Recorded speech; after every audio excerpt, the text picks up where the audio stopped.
Greetings, ladies and gents, and welcome to this latest episode of Tales from Outer Space, taken from the subreddit HFY. The links to all the stories will be down below, and as always, I hope that you enjoy. And if you do, please consider subscribing. Story number 1, Crisis Simulation, written by ravnicrasol. Participant number TRN34, it is now your turn. The speaker spoke up, and I stood up from my uncomfortable metal seat, yawning slightly and stretching out from the kinks as I moved towards the yellow door. I opened, and on the other side I saw a grey blob of a creature that looked bored as it was boring to look at. Slime oozed from the bottom, and there was nothing distinguishable about it, other than it was just barely large enough to be hip height. The alien blurbed at me, and my translator picked up the meaning from the noise. "Please follow me while we confirm your data in the test." I shrugged and did as told, the yellow door closing behind me. The blurb creature moved very slowly, however, so my pace had to be forced down so that I didn't have to breeze past it and down the corridor. "Current job?" "None. I've been unemployed for about half an Earth year." The blurb seemed to take a moment, which I guess was for it to write down my answer, though for the life of me I couldn't see where or how. "Have you been employed at any point in your life by the Terran military, or have you ever taken training from the military tactics?" "No," I answered truthfully.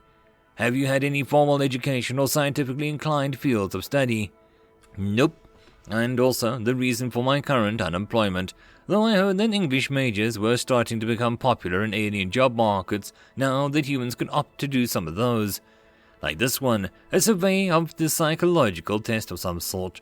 It paid well, and according to the ad, the whole thing was to help the galaxy as a whole understand the human potential. Fricked if I knew what that meant, but money was money, and free hyperspace ticket I'd been given would make it for quite the swinger in my resume back home. Not that many could claim to have traveled out of Earth, at least not yet. "Will you be designated as a civilian, correct?" "Yes." A pause, and more slime and blurb continued moving down the corridor, rating your personal aggression from 1 to 14, where 0 is none and 14 is as aggressive as possible. How would you rate yourself? Could you give an example of the most extreme form of violence that you've personally participated in?"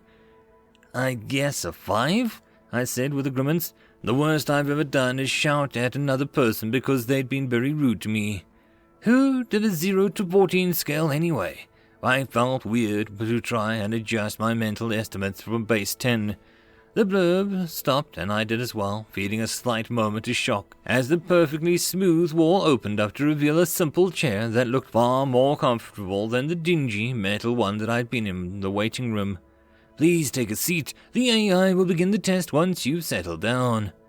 The blob didn't wait for me to respond before turning around and heading back out from where it came from.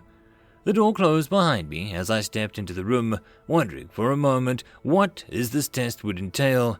Only one way to find out. I took a seat, and immediately a woman appeared in front of me. There was a shimmering quality to it, which instantly told me that it was a hologram.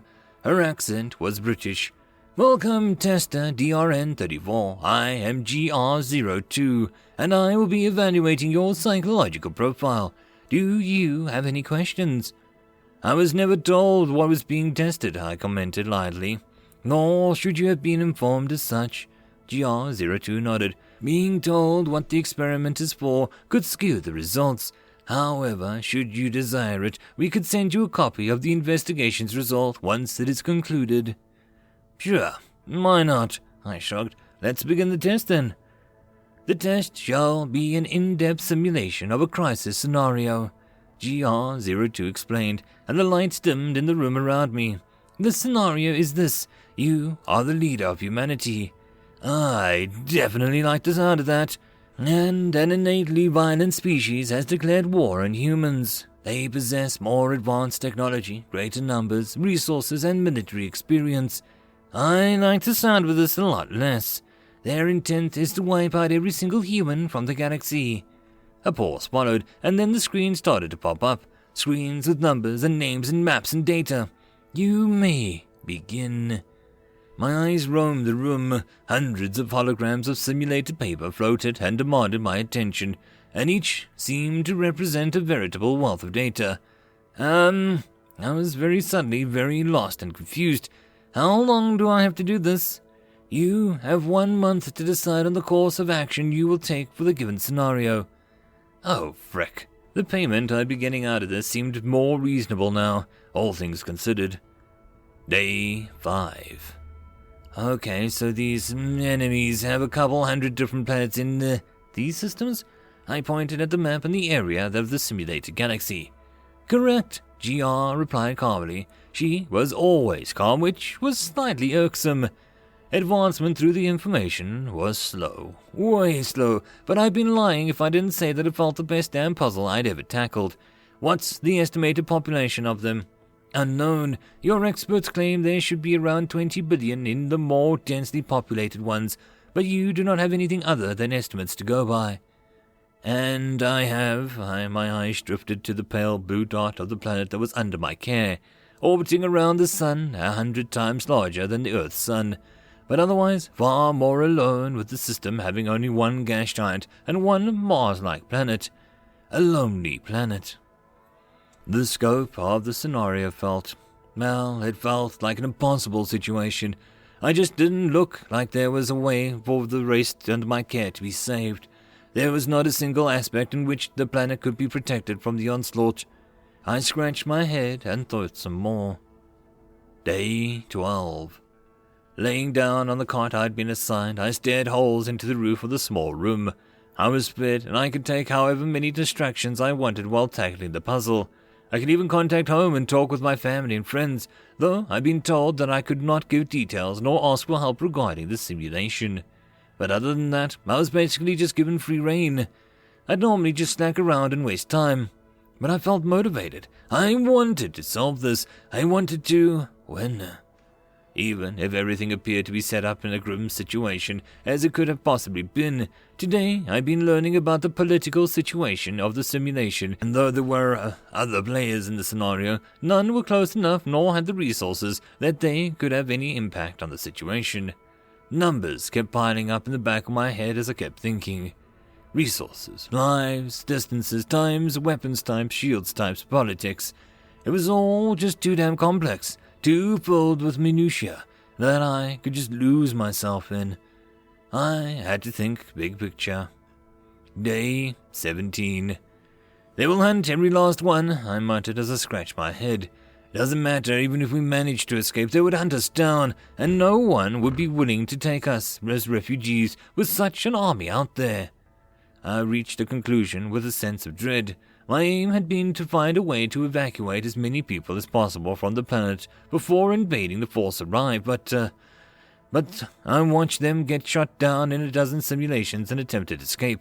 I couldn't help myself but feel the deep revulsion towards these simulated aliens that want to destroy my tiny blue dot. I glared at the red bright points that represented the enemy ships. I'd find a way. Day 23. It was no use. Minefields, debris, nuclear bombs that made the Tsar bomber look like a firecracker. It didn't matter. I found other ways to destroy a very good chunk of the fleet sent my way, to make them bleed for every damn inch they entered the system. But it wasn't enough. The simulation didn't even have enough time to ensure the perfect defense, and even when the first wave was annihilated, then another would just show up. And another. And another, and another. I bought time, sure, but it was a losing war. There just wasn't enough resources to counter the never-ceasing number of ships that were flung to my tiny system. Even the simulations where I managed to get over half a population out of the system, and then made the star go nova and wreck the entire fleet. And even then, they just make more, and soon every last citizen would be blown to bits or hunted down to the last man. The scenario repeated itself once and again. Total annihilation, everyone hunted and slaughtered, never more than a dozen survivors, the species doomed to go extinct within the following generation. My eyes burned as I glared at the couple hundred planets. They had to go. Day 32. Please take a seat. Feeling tired but satisfied, I did as told, taking a position in front of the little blue five-eyed alien and trying very hard not to stare at the bulges that moved under the skin of its cranium. Holding back from shuddering was not easy. You have concluded the exam, the alien spoke. Normally, we would send you home and only contact you once more study was concluded. Is something wrong? I asked, suddenly now feeling slightly nervous. No, nothing wrong. I merely felt doing a personal interview was warranted. The alien looked at me firmly. The translator told me that there was some sense of discomfort in the way that his body adjusted itself in the seat. Your final answer to the crisis scenario was intriguing. I would appreciate it if you could answer some questions. Sure, I shrugged. You made your home star go nova, he stated, effectively killing 8 billion souls, nearly half of the population you've been meant to protect, as well as their homeworld. This brought me a grimace. I needed to destroy the whole of the enemy fleet in one go, or I wouldn't have had time needed to retaliate. Retaliate, you say? The body language now appeared disturbed, and I couldn't really blame it. I had to make sure that survivors wouldn't be hunted down, I reasoned out. To do that, I needed to do so much damage to the enemy's manufacturing and economy that they couldn't effectively mount another fleet soon enough to matter. You bombarded every single planet with shielded and stealth pieces of debris of your homeworld, accelerated to near the speed of light. There was a dread in his voice, or so the translator told me. Over 800 billion deaths, almost 80% of their population. The complicated part was to make sure that they all struck at the same time, or else I'd have risked them preparing defenses on time. I proudly said with a slight grin. I also had to purposely make a few misses and hit the planets in suboptimal angles and only cause them destruction rather than full annihilation. What? Why? Now the translator warned of utter shock. Because I couldn't make a bombardment happen fast enough to prevent them from making a second fleet. I shrugged. By leaving a handful of their worlds merely crippled, rather than actually destroyed, I made sure that the second fleet would turn and attempt to aid the survivors. A sly smirk played on my lips, which was when the second wave of accelerated debris was meant to hit, but the simulation ended before that point. The alien barely moved, but it seemed to be shifting its eyes that was equivalent of it showing emotions, because boy, was it showing a whole lot of them. My translator simply stopped trying as the mute silence stretched out. Your species will no longer have a homeworld, it finally spoke, in the morbid dread. We'd have lost it anyways when we were exterminated. I waved it off. The test was to try and survive, and I did, crippled and homeless, but the species would survive and whatever enemies remained would no longer be a threat. The alien slumped in his chair, looking at me for long seconds. Could you tell me at least why you didn't attempt to negotiate a ceasefire? A moment stretches out, and I can only blink in shock. That was an option. End of chapter. And that, my friends, concludes this video. I hope that you enjoyed. If you did, please consider supporting the author from the link down below. Otherwise, if you wish to support this channel, there are numerous ways to do so, like liking, subscribing, and possibly even becoming a patron. Otherwise, the easiest way would be to share. And until the next video, I hope that you all have a good one, and I'll see you then. Cheers.